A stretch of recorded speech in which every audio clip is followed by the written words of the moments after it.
লোকটি খুব দ্রুত হেঁটে যাচ্ছিল। The man was walking very fast. মিথ্যা বলো না, ডোন্ট টেল এ লাই। আমাদের ইংরেজি শিক্ষক গত বছর অবসর নিয়েছে। ওকে, ইংরেজিটি কী হবে? Our English teacher retired last year. Okay,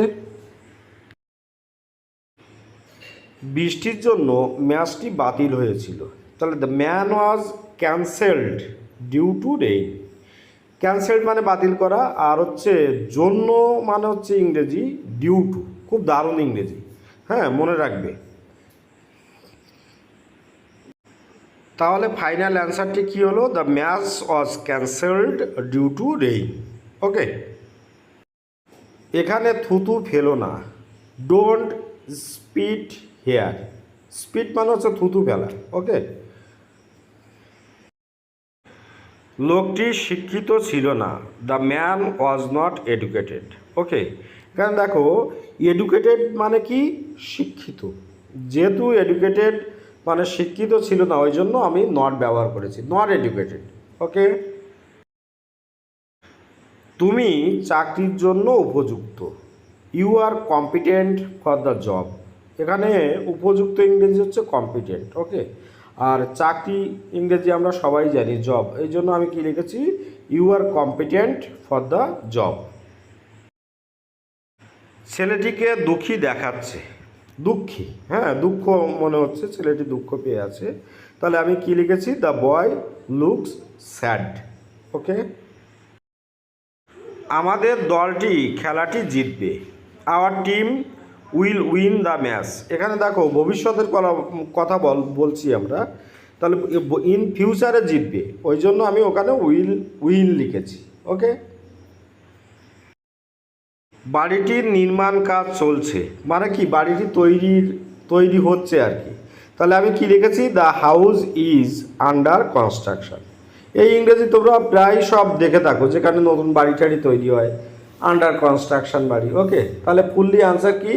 the house is in under construction. ওকে,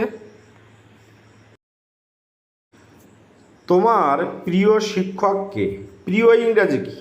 সব থেকে ভালো, তাই তো?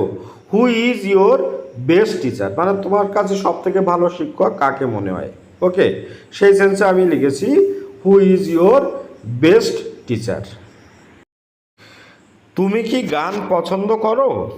কোশ্চেন করছে, এখানে প্রশ্ন জিজ্ঞাসা করা হচ্ছে, ওই জন্য কি লিখেছি? Do you like music. তোমার পড়াশোনায় মনোযোগ দাও, pay attention to your study. এখানে হচ্ছে মনোযোগ দেওয়া ইংরেজি কি? অ্যাটেনশান। পে অ্যাটেনশান মানে মনোযোগ দেওয়া। ওকে, তাহলে ফাইনাল অ্যান্সার নিয়েছি কি? Pay attention to your study. মা রাতের খাবার রান্না করছেন, mother is cooking dinner. Rima কাপড় ধুচ্ছে, রিমা ইজ ওয়াশিং ক্লোথ। তুমি আইন ভাঙছো, ইউ আর ব্রেকিং ল। আগামীকাল আমার কাকা আসবে, my uncle will come tomorrow. মা আমাকে জিজ্ঞাসা করেন আমি কি খেতে চাই, mother asked me what I wanted to eat. মেয়েটি গাছে জল দিচ্ছে, কী হবে ইংরেজিটি? The girl is watering the plant. তুমি কি আমাকে চেনো? Do you know me. বাড়ি থেকে বেরিয়ে যাও, get out of the home. জনসাধারণের মধ্যে ধূমপান করো না, don't smoke in public place. দয়া করে পাখিটির দিকে তাকাও, please look at the bird.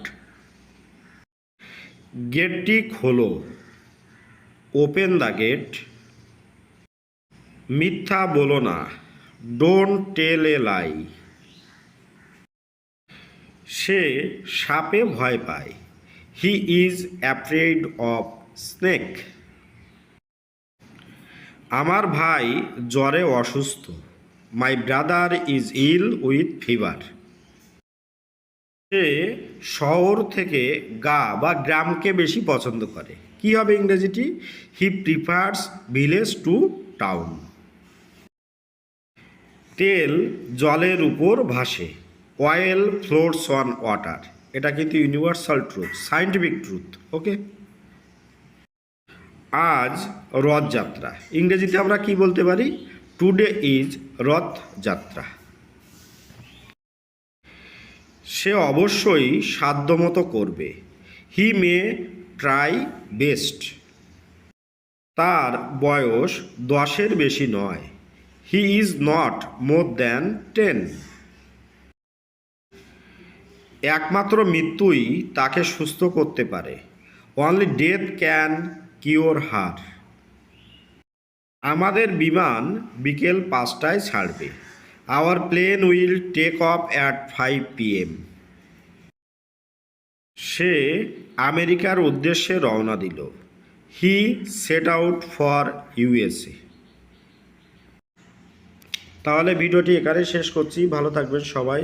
অবশ্যই আপনাদের বাড়ির বাচ্চাদেরকে ইংরেজিগুলো শেখাবেন, অবশ্যই দেখবেন ওদের কাজে লাগবে। আপনাদের দিনটি শুভ হোক। Have a good day. চলো আমরা একটি খেলা করি। এখানে কিন্তু প্রস্তাব বুঝাচ্ছে, বন্ধুদেরকে বলতেই পারি আমরা যে চলো আমরা একসঙ্গে একটি খেলা করি। তাহলে ইংরেজিটি কী হবে? Let us play a game. Okay.